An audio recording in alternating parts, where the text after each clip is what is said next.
before making this video, I went into my local B&Q store, which is a DIY store. And it's very similar to Home Depot in America and IKEA, which everyone is familiar with around the world. I'll tell you a little later what I went inside the store to do. But anyway, as I finished what I was doing, I came out. Well, in fact, I passed the checkouts, just minding my own business. I did not get to the exit door. The next thing I should hear is someone shouting at me, "Have you got a receipt for that box?" I looked round at the gentleman. I said, "No." And just to be clear, the box that I was carrying was not concealed. Also, I came in with the box. So surely I'm going to come out with the box unless I'm returning something, right? Again, it was a beautiful day like today. See, sleeveless. I just had the box in my hand. It was clear. It's clear for all to see. Just showed him the box. And I asked him twice, "Do you sell Krispy Kreme donuts?"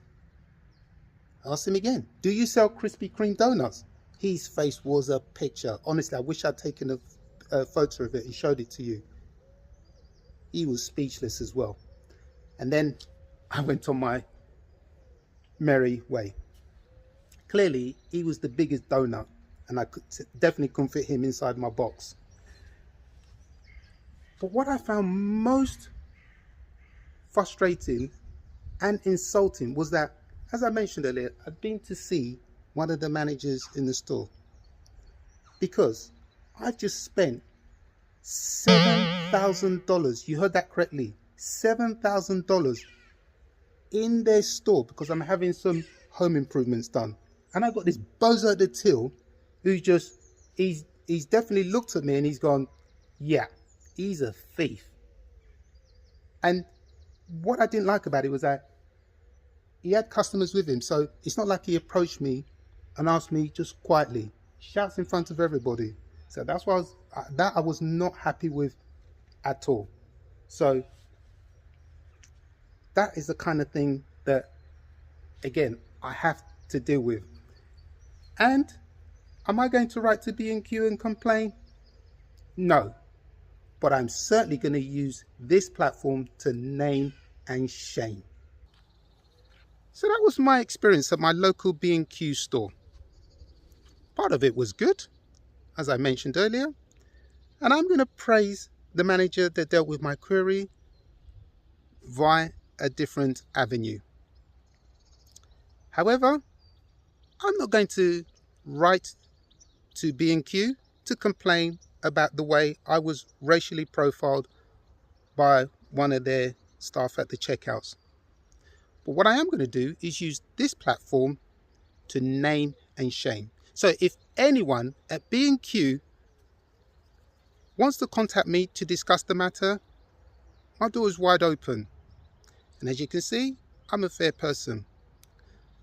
But what I'm not going to tolerate is this racial profiling. It is unacceptable in 2022. So again, as I've highlighted, there's obviously a disconnect between head office and what happens below.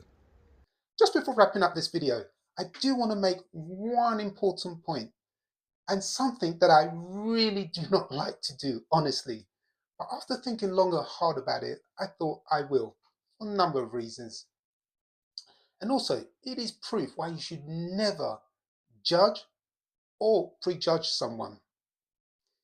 Now, if you look here, you will see I have a bachelor's honours degree, which was in business and marketing.